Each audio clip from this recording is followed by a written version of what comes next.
নিরপেক্ষ সরকারের অধীনে নির্বাচনের দাবিতে বিএনপির আন্দোলন কেবল বহালই নয়, তীব্র থেকে তীব্রতর হবে বলে হুঁশিয়ারি করেছেন বিএনপি মহাসচিব মির্জা ফখরুল ইসলাম আলমগীর। বলেছেন, স্বাধীনতা যুদ্ধের মতো তরুণ যুবকদের এই আন্দোলনে নেতৃত্ব দিতে হবে। মির্জা ফখরুল প্রশ্ন রাখেন, আজিজ বেনজির কার সৃষ্টি? এর দায় নিয়ে সরকার প্রধানের পদত্যাগের দাবিও জানান তিনি।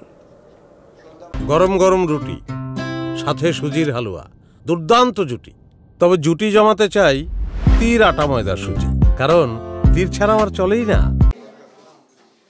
দুপুরে ঢাকা রিপোর্টার্স ইউনিটিতে জিয়াউর রহমানের ৪৩তম শাহাদাত বার্ষিকীর আলোচনার আয়োজন করে মুক্তিযোদ্ধা দল।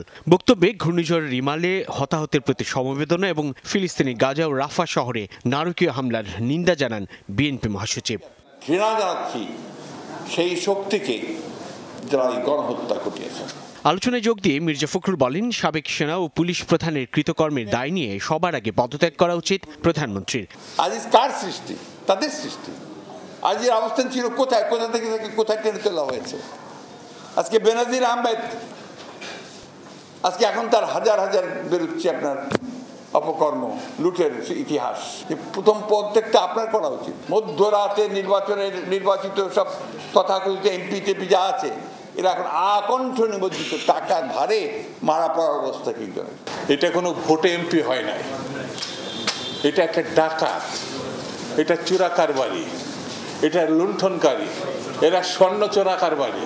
আজিমের মতো লোক যদি যোগ্য হয়ে থাকে আর জনপ্রিয় হয়ে থাকে, তোমরা তো ডাকাতদের একটা দল, যারা ৪০ টুকরা, ৫০ টুকরা, ১০০ টুকরা হওয়ার মতো অবস্থানে আছো। মির্জা ফখরুল বলেন, সরকারের চামড়া মোটা হয়ে গেছে। মানুষকে বোকা বানিয়ে এক ব্যক্তির শাসন প্রতিষ্ঠায় জনগণের সঙ্গে নির্মম আচরণ করছে। এরা পচে গেছে, দুর্গন্ধযুক্ত হয়ে গেছে, একেবারে দুর্গন্ধযুক্ত। যতই মুখে কথা বলুক, যাই কথা বলুক, আসলে তো এদের কোনো অস্তিত্ব নাই। সময় হয়ে গেছে। ঘোরাঘুরি অনেক করেছেন, বহু করেছেন। এখন দয়া করে ঘোরাঘুরি বন্ধ করে সঠিকভাবে যেন আপনার দাফন টাফনটা ঠিক মতো হয়, আপনি যেন মানুষ আপনাকে মনে রাখতে পারে, সেইভাবে কিছু চিন্তা ভাবনা করে আপনারা সিদ্ধান্ত নেন। উন্নয়নের সর্বশেষ চিত্র হচ্ছে সংবাদ মাধ্যমের বন্ধুদের উপর নিষেধাজ্ঞা দেওয়া হয়েছে, তারা বলতে পারবে না। কর্ণফুলী টানেল ঘূর্ণিঝড়ে ফুটো হয়ে গেছে, অনবরত সেখান থেকে পানি ঝরছে।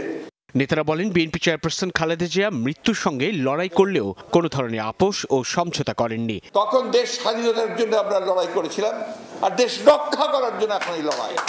সাইফুদ্দিন রবিন, যমুনা নিউজ, ঢাকা।